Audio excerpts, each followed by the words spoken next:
نذير من قبلك لعلهم يهتدون.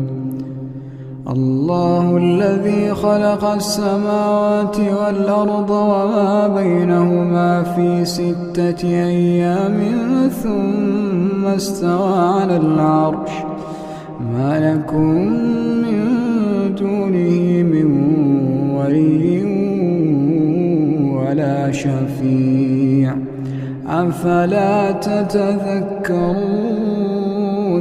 يدبر الأمر من السماء